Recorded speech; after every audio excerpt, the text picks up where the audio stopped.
community and elsewhere on social media as we think about our art and create work that isn't always inspired by our own reference material.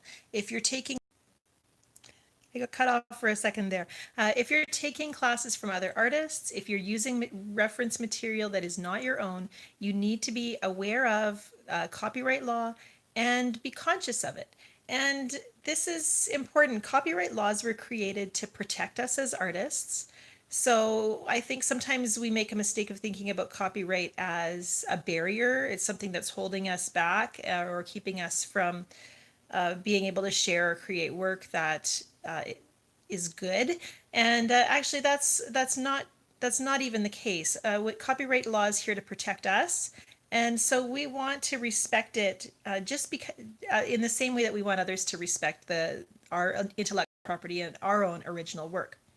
Every country has its own copyright laws, and they are different for every country. So some countries tend to have pretty much the same laws. The US, Canada, most Western countries are very similar in how they interpret copyright. However, their laws are different for each country. And I'm not a copyright lawyer. All I know about copyright is what I've researched and read and understood on my own. And even copyright lawyers don't always agree. The interpretation of copyright law involves a lot of gray areas. And so the varying different feedback or information you'll be hearing is in part a factor of the fact that, yeah, copyright law is hard to interpret. It varies from case to case and it's difficult to figure out. It's interesting because watercolor competitions, there are certain competitions that will not allow you to enter any work that has been created using any other reference material than your own. So you have to be the person who took the reference photo. Even if you had permission from the original photographer, that's not permitted in those watercolor competitions. So read the fine print when you're entering competitions and know that you're abiding by their guidelines. It's interesting that they are so strict on that. The general practice, there are some general practices that you can follow that will help you to feel not to worry about looking over your shoulder when you post your work online.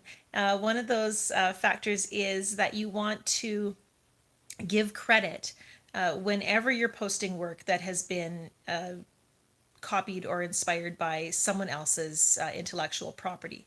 And intellectual property, when you're copying a photograph, the photographer chose the angles, they chose the lighting, they set everything up so that they could get that photograph made and just the way they wanted it. And so if you're creating a painting that is copying that artist's decision, even though it's a photograph and you're a painter, you are still profiting from their intellectual property. And so that is considered copyright infringement if you don't have permission to use that photo as a reference. When we're finding photos on the internet, there's a lot of websites that say that they're copyright free. I'm not very trusting. Personally, I don't know what's preventing someone from uploading somebody else's photo and claiming that it's a copyright free image. So I am very hesitant to just take any photo I find on the internet, even if it's marked as copyright free, and use it as my reference material. I'm just trying to, I have some notes here that I've written down. I'm trying to follow them a little bit so I'm not all over the place. But I did think it would be easier to talk about this than to just write a big long post about it. As an artist, you can look at copyright from two sides. Before you create, you want to have an awareness of copyright so that you don't violate another artist's copyright in your creative references. This is especially if you're using photographs or other artists' paintings to influence your work. And then once you've created your art, another concern is wanting to protect your own work from theft. And really, there are fewer risks here unless your art is really well known and widely seen online. The percentage of artists who go to court over copyright is quite small in proportion to the number of artists who are victims of copyright infringement. And the percentage is even smaller when it comes to all artists who create art. Most of us don't have to face copyright infringement on a large scale. I have, however, seen reputations damaged and a high degree of scandal and internet gossip over accusations of copyright infringement and theft. An artist I esteem recently was unjustly accused of stealing a photographer's imagery for her paintings. And she actually had permission, but in over like a course of a weekend, the accusations and harsh talk took on massive proportions before the artist was able to defend her work and clear up the misunderstanding. And I have seen big corporations take advantage of artists and makers, knowing that there is little that the artists can do to defend their work against the stronger legal might and deep pockets of the corporation. And actually, companies like Anthropologie have been actually big violators of copyright. And so you can't just say, well, they know what they're doing, so everything they're doing is okay. It's not always true.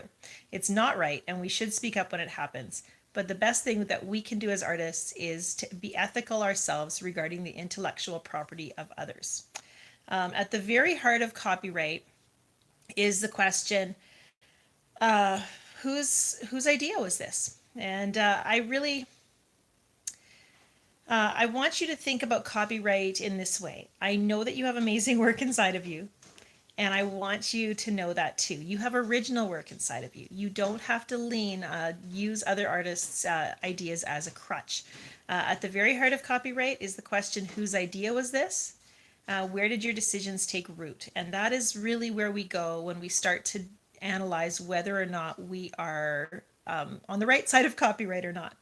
When you work from human influence sources, whether they're photos or paintings or design, the original artist has brought to that imagery their own influences, their ideas, and designs.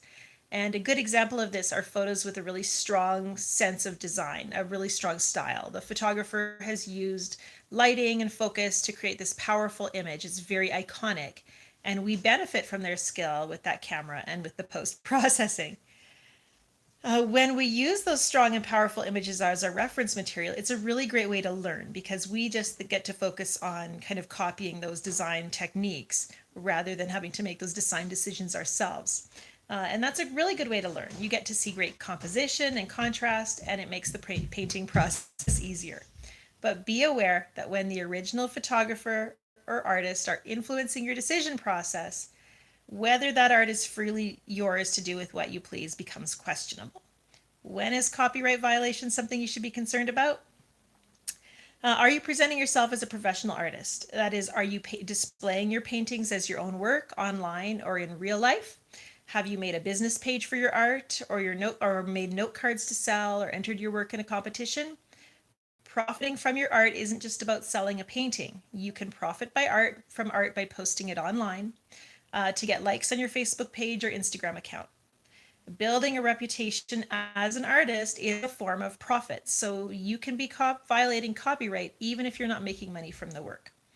You can profit from a painting by selling a tutorial on how to create it, and that's why I'm very careful to use my own original imagery for my reference for my paintings and my reference photos. And I also work very hard to make sure my tutorials are not influenced by other lessons artists are teaching online.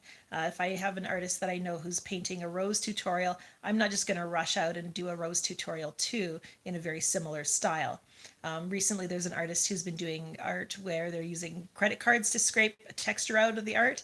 And I've done that actually before in my paintings, but I'm not going to just leap on teaching that as well, even though I think legally I could do my own tutorial using the same technique. I don't want to damage my reputation by feeling like I'm profiting from something that she's doing that's been very popular right now. It's going viral for her, so it's kind of unethical for me to then go make it go viral for me. And that's my own personal ethics and moral code there as well. Others might feel like, that's the perfect time to do a tutorial using the same technique, and that's okay. That's a matter of opinion again and interpretation of the law.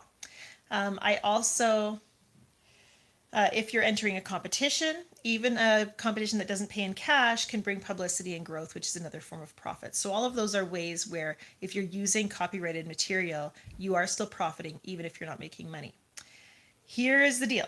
If you find yourself closely reliant on another artist's work, whether it's their paintings or their photos, to inspire and help you create your paintings, you're probably not ready to strike out as a professional artist just yet, and that's okay. Feel free to be a student of watercolor for as long as it takes to develop your skills.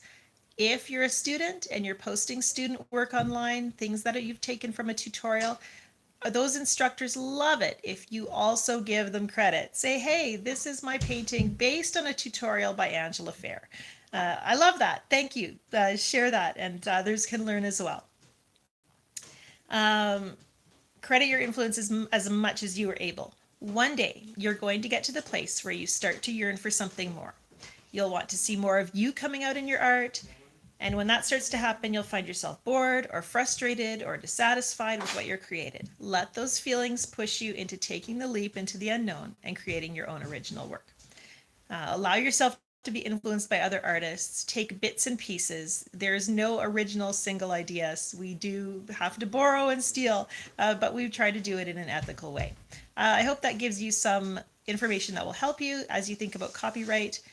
There's lots of really good articles online that will also give you more information on copyright, and I'm happy to answer specific questions with the knowledge that I have, which again is my own interpretation based on the research that I've done.